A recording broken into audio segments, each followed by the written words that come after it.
നമസ്കാരം. News no 24ലേക്ക് സ്വാഗതം. ചലച്ചിത്ര ലോകത്തെ വിശേഷങ്ങൾ പങ്കിടാൻ സിനിമ എന്ന സ്വപ്നം യാഥാർത്ഥ്യമാക്കാൻ ശ്രമിച്ചുകൊണ്ടിരിക്കുന്ന പ്രമോദ് മണിയെ നമുക്കിന്ന് പരിചയപ്പെടാം. നമസ്കാരം. നമസ്കാരം. നമസ്കാരം. കുറെ നാളായി കണ്ടിട്ടല്ലേ? അതെ അതെ അതെ. എന്തായാലും ആ ടാഗ് ലൈൻ എനിക്ക് ഇഷ്ടപ്പെട്ടു. എന്താണ് മലയാള സിനിമയിലെ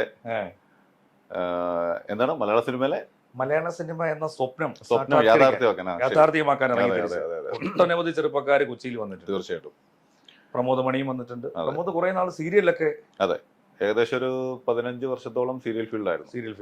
15 വർഷത്തോളം ഏഷ്യാനെറ്റും സൂര്യയും എല്ലാ ചാനലിലും ഇപ്പൊ നിലവിൽ നിൽക്കുന്ന എല്ലാ ചാനലിലും ലൈവായിട്ട് നിന്ന ഒരാളാണ്. ടെക്നിക്കൽ സൈഡിൽ നിന്ന് ഞാൻ വരുന്നത്. ഒരുപക്ഷെ ഞാൻ അസിസ്റ്റന്റ് ഡയറക്ടർ ആയിരുന്നു, അസോസിയേറ്റ് ആയി. കാരണം ഒരു കാലത്ത് രമേശൻ അറിയായിരിക്കും, ജനിച്ചു വളർന്നത് വളരെ ഒരു റൂറൽ ആയിട്ടുള്ള ഒരു ഏരിയയിലാണ്. കലയപുരം പ്രശസ്തികളുടെ വലിയൊരു സംഭവം ഉണ്ട് കേട്ടോ കലയപുരത്തെ പറ്റി. കാരണം നമ്മുടെ അലക്സാണ്ടർ ജേക്കബ് IPS അതിനെപ്പറ്റി അദ്ദേഹത്തിന്റെ നാടാണ്.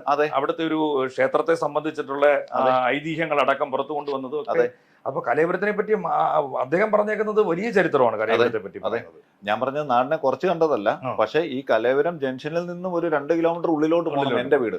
പിന്നെ കൊട്ടാരക്കര ആയിരുന്നല്ലോ. നമ്മുടെ സംവിധാനം. അതെ അതെ അതെ അതെ. അപ്പൊ നാളെ സിനിമാ ലോകം അറിയപ്പെടുന്നത് നമ്മൾ കലാഭവൻ മണി എന്ന് പറഞ്ഞ വലിയൊരു മഹാനടനെ കുറിച്ച് നമ്മൾ സംസാരിക്കാറുണ്ട് എപ്പോഴും. അദ്ദേഹം തിരശ്ശീലയിൽ ഇല്ലെങ്കിൽ പോലും. അതെ. പക്ഷെ അതുപോലെ നാളെ അറിയപ്പെടുന്ന ഒരു പേരായി പ്രമോദ് മണി. അതെ, അങ്ങനെ ആവട്ടെ. ഇല്ലേ? അപ്പൊ അങ്ങനെ പറഞ്ഞു തുടങ്ങും. അപ്പൊ നമ്മൾ കൊച്ചിയിൽ എത്തിയിട്ട് ഏകദേശം എത്ര വർഷമായി? കൊച്ചിയിൽ എത്തിയിട്ട് കറക്റ്റ് പറയുകയാണെങ്കിൽ ഇപ്പൊ ഒരു 4 വർഷമാവുന്നു. സിനിമയ്ക്ക് വേണ്ടി മാത്രം വന്നെത്തിയതാണ് സിനിമ കണ്ടെത്തുക എന്നുള്ളത്. കാരണം സീരിയലിൽ നിന്ന് ഒരു ബ്രേക്ക് എടുക്കാം. തിരുവനന്തപുരത്തായിരുന്നു. സീരിയലുമായിട്ട് ബന്ധപ്പെട്ട് ഒരു 15 വർഷം താമസം ഉൾപ്പെടെ എല്ലാം ട്രിവാൻഡ്രമായിരുന്നു. സീരിയലുകാരുടെ എല്ലാം ഒരു കേന്ദ്രം തിരുവനന്തപുരമാണല്ലേ? അതെ, തീർച്ചയായിട്ടും. അവരുടെ ഒരു മെയിൻ ഇൻഡസ്ട്രി അവിടെ തന്നെയാണ്. കാരണം അധികവും കൊച്ചിയിലോട്ടില്ല സീരിയൽ. എനിക്കൊന്ന് വളരെ വിരളമാണ്. ഒന്നെങ്കാനും ഇവിടെ ഉണ്ടെങ്കിലേ ഉള്ളൂ. ബാക്കിയെല്ലാം ട്രിവാൻഡ്രം തന്നെയാണ്. അപ്പൊ ട്രിവാൻഡ്രം നമ്മൾ സീരിയലുമായിട്ട് അങ്ങനെ പോയി. പക്ഷെ പിന്നീട് എനിക്ക് മനസ്സിലായി ഇത് സീരിയലുമായിട്ട് ഇങ്ങനെ തന്നെ പോകത്തേ ഉള്ളൂ. കാരണം നമുക്ക് സിനിമ എന്ന സ്വപ്നമായിട്ട് തന്നെ അത് യാഥാർത്ഥ്യമാക്കാൻ വേണ്ടി ഒരുപാട് ചെറുപ്പക്കാർ ശ്രമിച്ചുകൊണ്ടിരിക്കുന്നത്. അത് പല സിനിമയുടെ തന്നെ പല മേഖലകളിൽ, ഒന്നെങ്കിൽ ടെക്നിക്കൽ മേഖലയിലാവട്ടെ, സ്ക്രിപ്റ്റ് ആവട്ടെ, അതോടൊപ്പം തന്നെ ഡയറക്ഷൻ ആവട്ടെ, ഒന്ന് അസോസിയേറ്റ് ആവട്ടെ, അല്ലെങ്കിൽ പിന്നെ ഒന്ന് ചീഫ് അസോസിയേറ്റ് ആവട്ടെ, അങ്ങനെയൊക്കെ പറഞ്ഞ് ഒരുപാട് ചെറുപ്പക്കാരല്ലേ. രമേശേട്ടാ, അത് കൊച്ചി വന്നപ്പോഴാണ് നമുക്കത് മനസ്സിലാക്കാൻ കഴിഞ്ഞത്. എന്റെ വിചാരം കൊച്ചിയിലൊക്കെ വന്നപ്പം പിന്നെ ഈ അഭിനയിക്കാനുള്ളവർ മാത്രമേ കാണത്തുള്ളൂ. പക്ഷെ ഈ പറഞ്ഞ പോലെ തന്നെ എഴുത്തുമായിട്ട് ബന്ധം, സംഗീതം, പാട്ട് എഴുതുന്നവര്, സംഗീത സംവിധായകരാകാൻ വേണ്ടി വന്നവര്, സിനിമയുടെ പല മേഖലകളിൽ എത്തിപ്പെടണം എന്നുള്ള ഒരുപാട് ചെറുപ്പക്കാരെ, അത് പിന്നെ ആണുങ്ങളാ, ലേഡീസ് ആണെങ്കിലും ജെന്റ്സ് ആണെങ്കിലും എല്ലാ ആൾക്കാരെ, ഒരുപാട് ആൾക്കാരെ നമുക്ക് പരിചയപ്പെടാൻ കഴിഞ്ഞു. ഒരുപാട് ആൾക്കാർ കൊച്ചിയിൽ വന്നിങ്ങനെ ഇതിന്റെ അകത്ത് ഈ ഒരു സ്വപ്നം, ആദ്യമേ പറഞ്ഞ പോലെ തന്നെ ഈ ഒരു സാക്ഷാത്കരിക്കാൻ വേണ്ടി ഇതിന്റെ അകത്ത് കിടന്ന് അക്ഷീണം പ്രയത്നിച്ചുകൊണ്ടിരിക്കുക, ഞാൻ ഉൾപ്പെടെയുള്ള ആൾക്കാർ. പക്ഷെ സിനിമ ഇപ്പോൾ വളരെ അധികം കുറഞ്ഞിട്ടില്ലേ? സിനിമ പണ്ടത്തെ എണ്ണം വെച്ച് നോക്കുമ്പോൾ ഷൂട്ടിംഗ് കുറഞ്ഞിട്ടുണ്ട്, വിരളം കുറഞ്ഞിട്ടുണ്ട്. ഈ യുദ്ധം ഉൾപ്പെടെ നമ്മുടെ പല ഷൂട്ടിങ്ങുകളെയും ബാധിച്ചിട്ടുണ്ട്. പല പ്രൊഡ്യൂസേഴ്സ് ഇപ്പൊ ഒന്ന് ചെറുതായിട്ട് പമ്മിയിട്ടുണ്ട്. ഫണ്ട് ഇറക്കാൻ പോലും ഒന്ന് ആലോചിക്കുന്ന ഒരു അവസ്ഥയിലോട്ട് വന്നിരിക്കുകയാണ്. പല ഫണ്ടേഴ്സും മാറുന്ന ഒരു അവസ്ഥയിലോട്ട് വന്നിരിക്കുകയാണ്. സിനിമ ഒന്ന് പമ്മിയിട്ടുണ്ട്, ഇല്ലെന്ന് ഞാൻ പറഞ്ഞില്ല. പരാജയപ്പെട്ട സിനിമകളാണല്ലോ ഇപ്പൊ കൂടുതലും വന്നുകൊണ്ടിരിക്കുന്നത്. കഴിഞ്ഞ ഒരു 6 മാസത്തിനിടയ്ക്ക് ഒരു സൂപ്പർ ഹിറ്റ് സിനിമകളൊന്നും പുറത്തേക്ക് വന്നിട്ടില്ല. പരാജയപ്പെട്ട സിനിമകൾ ഇപ്പൊ അടുത്തിറങ്ങിയ തത്താപ്പച്ച, അതൊക്കെ ഇങ്ങനെ ഒരു പ്രത്യേക രീതിയിൽ എടുത്ത് ഇങ്ങനെ ബൂസ്റ്റ് ചെയ്ത് കാണിച്ചെന്നല്ലാതെ തിയേറ്ററുകളിലൊന്നും ഒരു ഓളം സൃഷ്ടിക്കാൻ കഴിഞ്ഞില്ല. അതുപോലെ തന്നെ ആട് 3 എന്ന സിനിമ.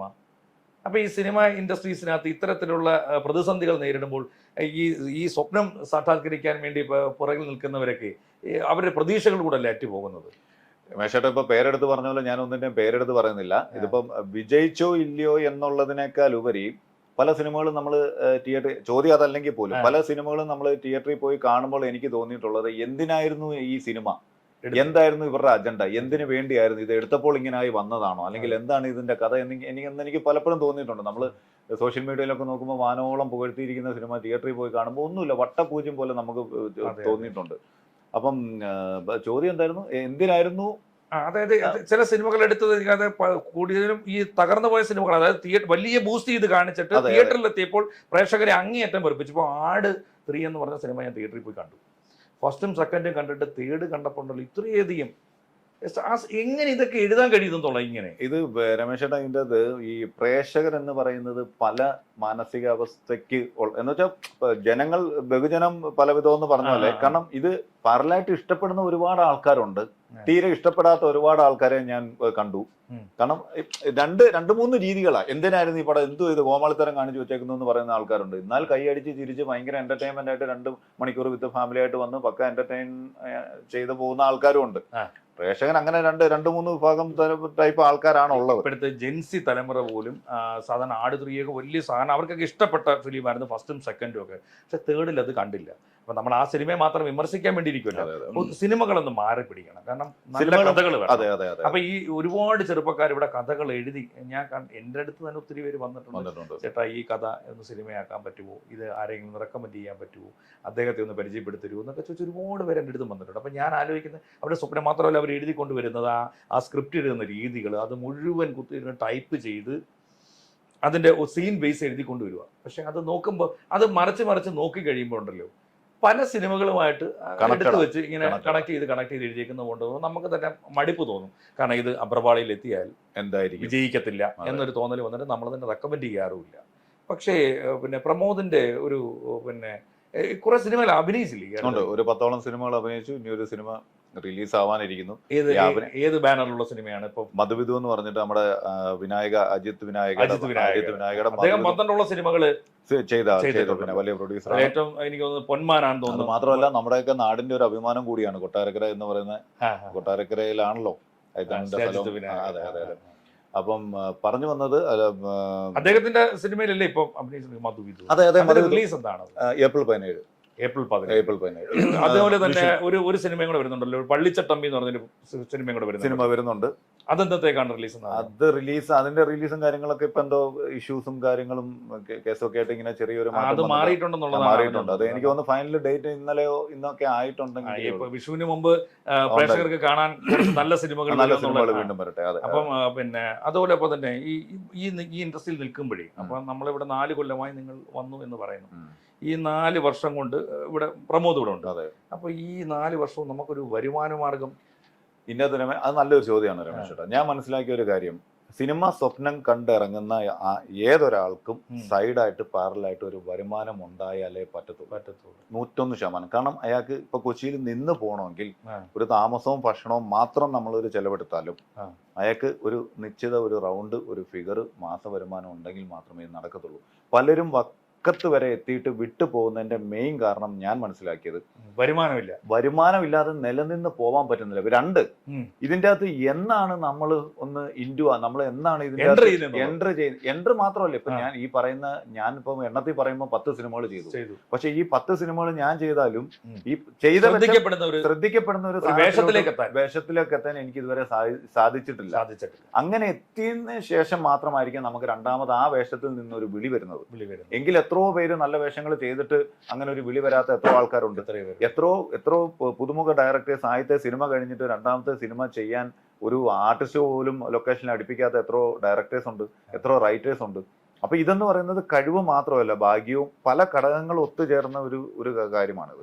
കൊച്ചിയിൽ നിൽക്കുമ്പോൾ 100% ഒരു സൈഡ് വരുമാനം വേണം. ഞാൻ മനസ്സിലാക്കിയത് എനിക്ക് തോന്നുന്നു ഒരു 10-500-ൽ പരം ആൾക്കാർ ഇവിടെ ഇല്ലേ ഇതുപോലെ? 500 ആയിരിക്കത്തില്ല കേട്ടോ, അങ്ങനെ ഒരു എണ്ണം പറയാൻ നമുക്ക് കഴിയും. 500 ആയിരിക്കത്തില്ല. ഒരുപാട് ആൾക്കാർ ഇപ്പം നമ്മൾ ഇവിടെ കലൂർ സ്റ്റേഡിയം ഉണ്ട്. ഈ സ്റ്റേഡിയത്തിൽ വൈകുന്നേരം നമ്മൾ ഒരു കൂട്ടായ്മ പോലെ നമ്മളൊന്ന് നടക്കാൻ ഇറങ്ങിക്കഴിഞ്ഞാൽ എനിക്ക് തോന്നുന്നു ഡെയിലി ഒരു 5 പേരെ പുതിയ ആൾക്കാരെ വെച്ചിട്ട് നമുക്ക് പരിചയപ്പെടാം. സിനിമയ്ക്ക് വേണ്ടി വന്നവരും സിനിമ ചർച്ചകളും സിനിമയിൽ എന്തെങ്കിലും ആയി തീർന്നെന്ന് വെച്ചിട്ട് അങ്ങനെ ഇവിടെ ഇപ്പം ഈ കലൂർ എന്ന് പറഞ്ഞ പോലെ, കലൂർ സ്റ്റേഡിയം എന്ന് പറഞ്ഞ പോലെ പല ഏരിയകളുണ്ട്, പല കോണേഴ്സ് ഉണ്ട്, പല കഫേകളുണ്ട്. നമ്മൾ അവിടെ എല്ലാം ചെന്ന് കഴിഞ്ഞാൽ സിനിമ സ്വപ്നങ്ങളുമായിട്ട് നടക്കുന്ന ആൾക്കാരാണ്. എന്തെങ്കിലും ഇതുപോലെ ഒക്കെ ആയി എഴുതി വരുന്നവർ അല്ലെങ്കിൽ പ്രോജക്റ്റുമായിട്ട് മുമ്പോട്ട് നടക്കുന്നവർ. നല്ല കഥകളുണ്ട് ഇവിടെ. ഇപ്പൊ നമുക്ക് ഇപ്പൊ ഈ ഒരു കെട്ടിടത്തിന്റെ ബേസ്മെന്റ് എന്ത് ആഴത്തിലായിരിക്കും, ഇതിന്റെ ബേസ് പോയിരിക്കും എന്ന് പറഞ്ഞാൽ ഒരു സിനിമയുടെ ഏറ്റവും ബേസ് എന്ന് പറയുന്നത് അതിന്റെ സ്ക്രിപ്റ്റ്, അതിന്റെ സ്റ്റോറി തന്നെയാണ്. പക്ഷെ നല്ല പല കഥകളും പല പ്രൊഡ്യൂസേഴ്സും പല ആക്ടേഴ്സിന്റെ മുമ്പിലോട്ട് ചെന്നിട്ട് പോലും അവർക്കൊരു മനോധൈര്യം വരുന്നില്ല. ഇത് അടിക്കുമോ? ആക്ടേഴ്സിനും ധൈര്യം വരുന്നില്ല. ആക്ടേഴ്സിനും പ്രൊഡ്യൂസേഴ്സും. ഞാൻ മനസ്സിലാക്കിയ ഒരു കാര്യം തന്നെയാണ്, ഇവിടെ സ്ക്രിപ്റ്റിന് കുഴപ്പമൊന്നുമില്ല. നല്ല സ്ക്രിപ്റ്റുമായിട്ട് നടക്കുന്ന, നല്ല കഥകളുമായിട്ട് നടക്കുന്ന ഒരുപാട് പയ്യന്മാരെ എനിക്കറിയാം. അപ്പൊ ഞാനൊക്കെ പല സ്ക്രിപ്റ്റിങ്ങിലും ചർച്ചകളിലും വരുന്നപ്പോൾ എനിക്ക് ദൈവം ഇതൊക്കെ സിനിമയായി കഴിഞ്ഞാൽ പക്ഷെ അതൊന്നും സിനിമയാവുന്നില്ല. അത് ഞാൻ മനസ്സിലാക്കിയത് അതിന് കറക്റ്റായിട്ട് ഒരു പ്രൊഡ്യൂസർ വരുന്നില്ല. പ്രൊഡ്യൂസറിന് മുമ്പിൽ പോയാലും ഈ പ്രൊഡ്യൂസറിന് ധൈര്യമില്ല.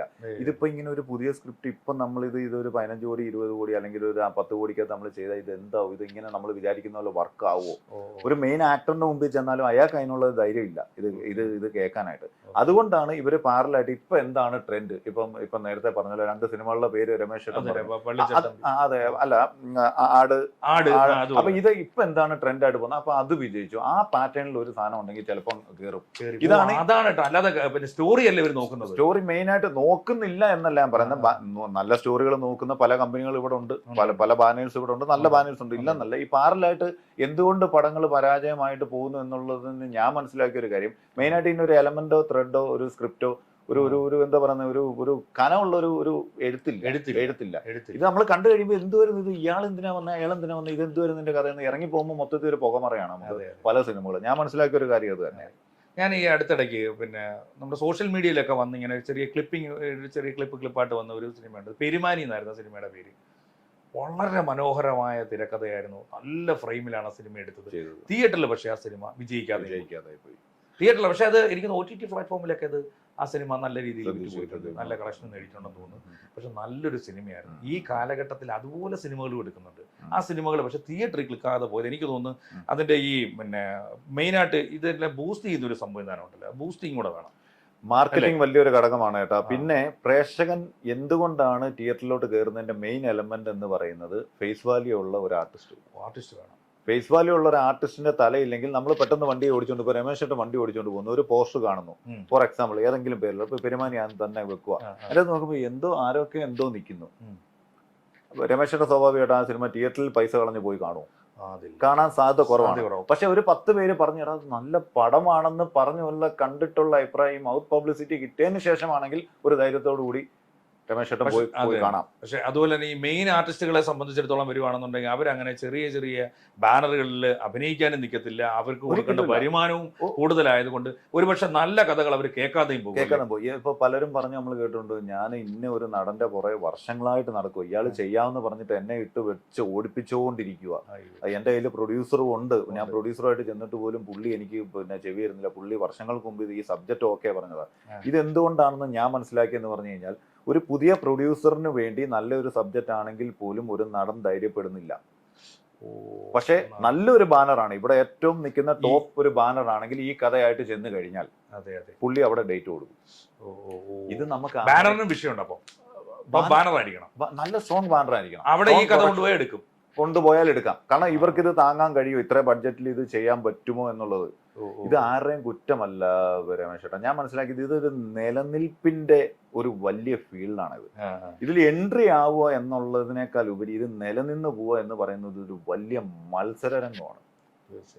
ഒരു ടൈറ്റ് മത്സരമാണ്. ഞാൻ ഇതിന്റെ അകത്ത് വിജയിച്ചവന് ലോകത്ത് എവിടെയും വിജയിക്കും, ഏത് രാഷ്ട്രീയത്തിലും വിജയിക്കാം. സിനിമയിൽ അതുകൊണ്ടായിരിക്കും എനിക്കൊന്ന് സിനിമാ രംഗത്ത് നിൽക്കുന്നവരൊക്കെ പതുക്കെ രാഷ്ട്രീയ ചുവടുവെപ്പിലേക്കും പോകുന്നുണ്ടല്ലേ. പാലക്കാട് അതൊരു ഘടകമായിരിക്കും. കാരണം ഒരുപാട് ആൾക്കാരെ ഡീൽ ചെയ്ത് പഠിച്ചു കഴിഞ്ഞു, ഒരുപാട് ആൾക്കാരെ ഇവര് ഡീൽ ചെയ്ത് ഒരുപാട് ആൾക്കാരുടെ അടുത്ത് എങ്ങനെ നിൽക്കണം എന്നുള്ളത് നമ്മൾ സ്വാഭാവികമായിട്ട് നമ്മൾ പഠിക്കുവാണത്. അത് പഠിച്ചു കഴിയുമ്പോൾ പിന്നെ അവർക്ക് ഒരുപക്ഷെ രാഷ്ട്രീയമൊക്കെ കുറച്ചുകൂടെ ഈസി ആയിരിക്കാം. എനിക്ക് മനസ്സിലായ ഒരു കാര്യം, ഈ സിനിമയിൽ നിന്ന് രാഷ്ട്രീയത്തിലേക്ക് ഇറങ്ങാൻ അതെ പല ഏരിയകളിൽ പല രീതിയിൽ നിൽക്കേണ്ട വരുമല്ലോ. ഇപ്പൊ ഞാൻ തന്നെ ഇവിടെ കൊച്ചി വന്നിട്ട് എനിക്ക് മനസ്സിലായത്, ഞാൻ TV ഫീൽഡിൽ നിന്ന ഒരാളെ അല്ല ഇപ്പൊ നമ്മളൊരു ലൊക്കേഷനിൽ പോകുമ്പോഴോ, നമ്മൾ ഒരു ഓഡീഷന് പോകുമ്പോഴോ, അല്ലെങ്കിൽ നമ്മൾ അഭിനയിക്കാൻ പോകുമ്പോഴോ, ഇതിനെല്ലാം ഇപ്പോഴും ഓഡീഷനൊക്കെ പോകാറുണ്ടല്ലേ? ഞാൻ ഇപ്പോഴും ഓഡീഷൻ പോകുന്നുണ്ട്. ഓപ്പൺ ഓഡീഷൻ ഒഴിച്ച് ഓപ്പൺ ഓഡീഷൻ ഞാൻ അങ്ങ് നിർത്തി എന്ന് പറഞ്ഞാൽ 10, 500, 600 ആൾക്കാർ വരുമ്പം ചേട്ടൻ എന്താ ഇവിടെ, ചേട്ടൻ എന്തിനാ ഇവിടെ വന്നേ, ചേട്ടൻ അങ്ങനെയുള്ള ചോദ്യങ്ങൾ. പിന്നെ അതിന്റെ അത് നമുക്കൊരു സ്പേസ് ഇല്ലാന്ന് തോന്നി. അത് വെറുതെയാണ്.